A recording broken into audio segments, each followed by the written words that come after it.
la majeure partie des Sénégalais ou même des membres le président ne nous a jamais parlé de sa volonté de faire voter cette loi,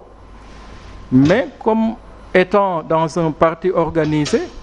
moom il a donné les motivations ñi d'accordul sax amuñu woon choix donc dañu woo les députés de la majorité expliquer leen volonté bi nga xam ne moom la kilifa gi am ay alliés am sax woon ko ne ko d'accord wuñ ci lii ngay def parce que waxtaane wuñ ko et ñëpp gis nañ la réaction du président à l'époque am na si ñoo xam ne sax fa la jaar sanctionné leen tellement qu'il était déterminé à faire voter cette loi d'amnistie. Maintenant une fois la loi votée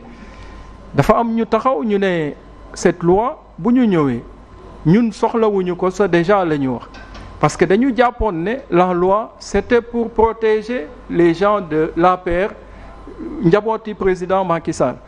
Mais aujourd'hui lan la ñuy retenir parce que rappeler fait yooyu yëpp amatul sens li ñu war a retenir jàngat ko ci lii mooy que est-ce que réellement la loi c'était pour protéger le régime précédent. ñëpp xam nañ ne bu fekkoon c'était le cas ñi nga xam ne dañu ne bu ñu ñëwee dañ koy abroger wax ko fépp discours président de la République lañ ko njëkk a dégg premier ministre am dem assemblée ne bu ñu ñëwee dañ koy abroger et même bi ñu bàyyee abrogation boobu Sénégal yëpp dañ ko xaar gisuñu ko donc ñoom changé nañ approche ñu ne au lieu d'une abrogation on va proposer une loi interprétative parce que ñoom jàpp nañ ne la loi bi ñu voté c'était pas clair dafa am ay non-dits ci biir dafa am ñu nëbb ci biir dafa am lu ñu laxas ci biir mais la décision du Conseil constitutionnel prouve le contraire parce que ñëpp liñ doon wax ne waa Benno Bokk Yaakaar ak njabooti président Macky Sall dañ ko ci dugal pour rëccal seen bopp Conseil constitutionnel woon na leen ne loolu amut te pourtant pendant 1 an ils ont vendu aux Sénégalais que lii la waa APR dugal ci seen loi bi loolu la ñu sant député Amadou Ba pour mu leeral ko seen mbóot yëpp feeñ nañ mbóot yooyu ñu doon naan dañ ko nëbb moom la leen Conseil constitutionnel ne lépp leer na fii amul dara luñ fiy nëbb moom tudd na léegi ministre maître Aïssata Tall Sall mais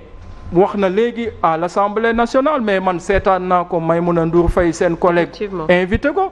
mu wax carrément que les conventions internationales yi Sénégal signé ratifié permettrul Sénégal mu buggal ay crimes ak ay torture yooyu yëpp ci voilà loolu yëpp leeral na ko mais bi mu koy wax personne ne l'a écouté les gens dañu dem ak xol dañu dem ak passion si affaire yooyu parce que tollu nañ foo xam ne tey lu bëri lu Pastef di def nekkatul la raison moo leen di guider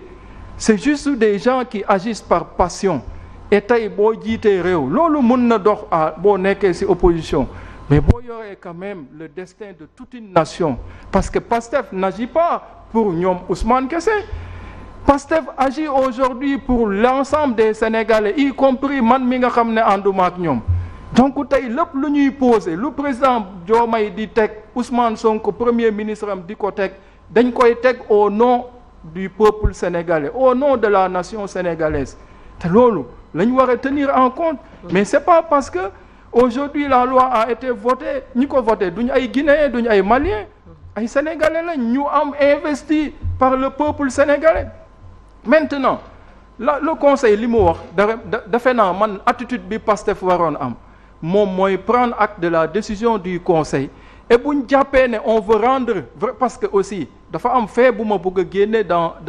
le raisonnement des gens de Pastef mooy que aujourd'hui c'est pas uniquement rendre la justice aux morts ñi yàqulee ci événement yi bëri nañ am na ñoo xam ne dee sa moo leen gënal tey situation bi ñu nekk parce que li ñu ñàkk ñu dee sa moo ko gënoon ay borom station essence yi ñu taal seen fonds commerce yëpp ñu perte ko ay famille yu disloqué wu parce que finalement des gens ont perdu leur travail ak ñeneen ñu ci jële ay traumatisme ay nit ñu taal seen kër ainsi de suite mais si on veut la justice mais cherchons la justice pour tout le monde mais pourquoi la justice pour ñi dee kese pourquoi ñuy jéem a ñu torturer ban pouvoir la ñu am wala lu tax ñu war leen prioriser si Néné Aïcha mi nga xam ne moom peut-être benn victime la ci beneen peut-être nit dóor na ko wala nit gaañ na ko wala leneen ak leneen mais la justice buñ koy seet nañ ko seet dans sa globalité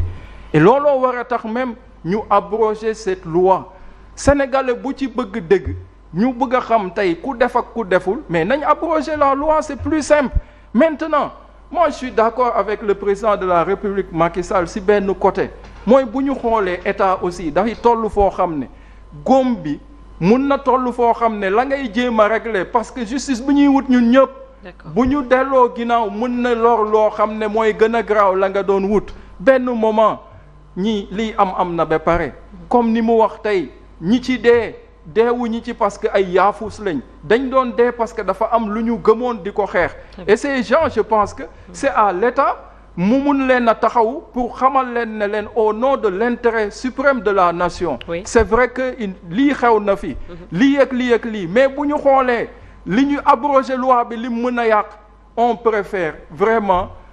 jël attitude bi nii la ñu mën a faje seen métit nii lañ ko waxtaane ko ak les familles parce que man deelewuma si ñi ci deele tey ils veulent justice mais am na ñeneen ñoo xam ne soxla nañ justice aussi moo tax ma ne de l'un ou l'autre man nekkuma fi di naan diw moo am raison mais tey mënoo dugal une loi ñu delloo la sa loi nga ne vraiment nga ciy tàccul sa bopp c'est comme si tu n'étais pas sincère en faisant voter cette loi soit wala boog da ngay saboter sénégalais donc il faut que l'un ou l'autre que les gens de Pastef et man li ma gëm man suma position et ça c'est personnel mooy que ne aujourd'hui le Sénégal doit regarder devant et c'est ça am na fu nation di toll ay nation dañu jóge ci ay guerre civile dañu jóge ci ay bombes atomiques parvenir à unifier les nations et man capacité boobu noonu tey laay xaar ci le régime actuel cette capacité à